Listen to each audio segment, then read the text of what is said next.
I have never smoked. I hate cigarettes, I hate tobacco, I hate the taste and smell, everything about them.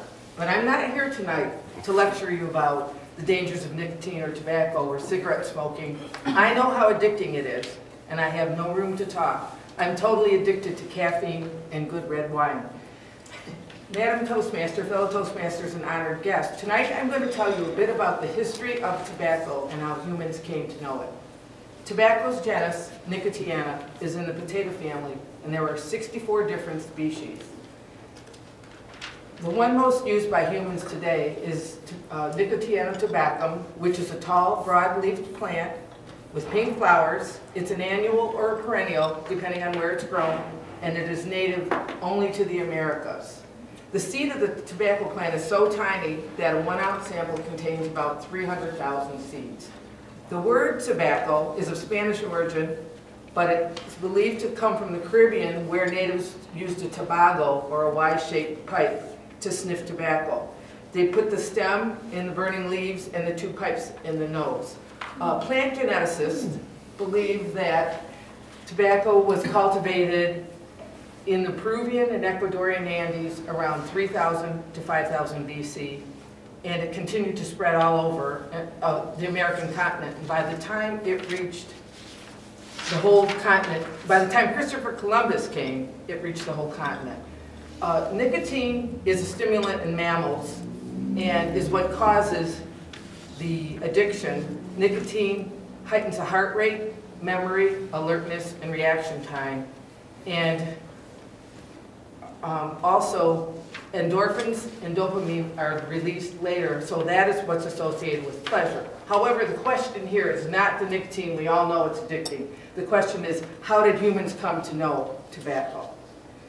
Well, Ian Gately, in his book, Tobacco, How a Civilization was Seduced by an Exotic Plant, tells us that the first nomads that came to northern America some 1800 years ago were from Asia, and they did not use tobacco. The land that they came from was much like the terrain here in the north, so they didn't use it. However, to the south, nomads cultivated plants, built cities, conquered civilizations, framed laws, and they also had quite a large ancestral knowledge of plants and herbs, and probably were not afraid to try different herbs.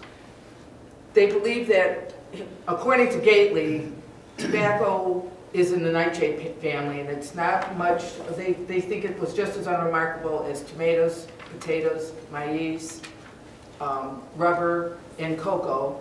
And another thing I found out, the most important thing is there's been a lot of theories, but they don't know how humans came to realize the effects of tobacco. It's through all the research and everything I looked at, I couldn't find anything.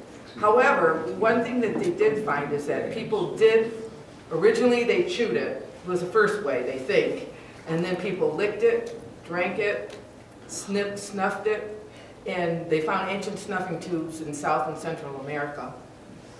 Also, but they did find out, cigarettes came after cigars. Cigars were the first way. They used corn husks, banana leaves, and musa leaves to roll the cigars. And one thing we do know is that one of the first uses of tobacco was for medicinal purposes.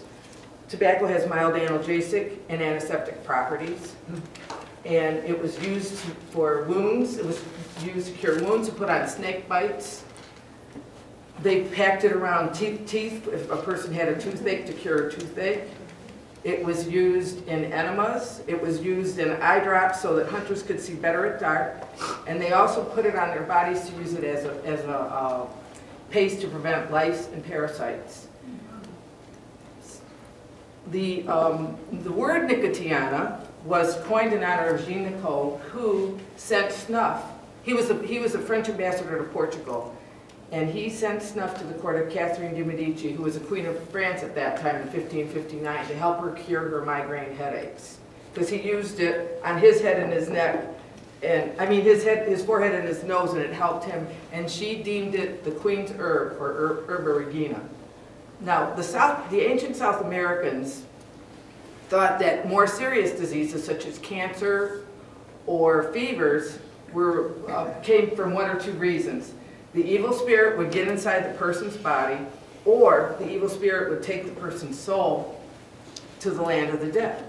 Well, in order to retrieve the soul and cure the sufferer, the ancient shamans or witch doctors underwent rigorous training and often long apprenticeships. They believed that humans hungered for food and spirits hungered for tobacco. And a little bit of nicotine will have a mild effect on a user, but large doses can produce hallucinations, trances, death-like experience, near-death experiences, and even death.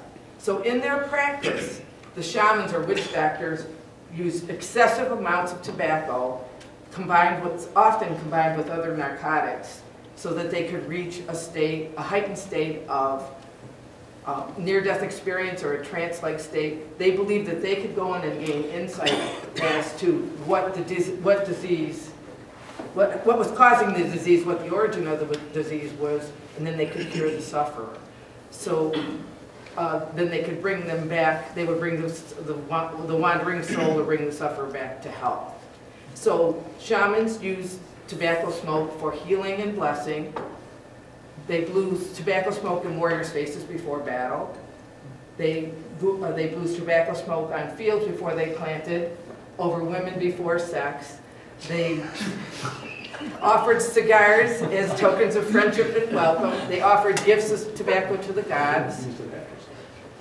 And so, in summing up, finally, even though we don't know how tobacco was first found by humans or how they came to realize how it worked, we do know that it was for medicinal reasons. So if you ever thought were addicted and feel bad about that, just think, maybe the cigarettes help chase the evil spirits away. Madam Toastmaster.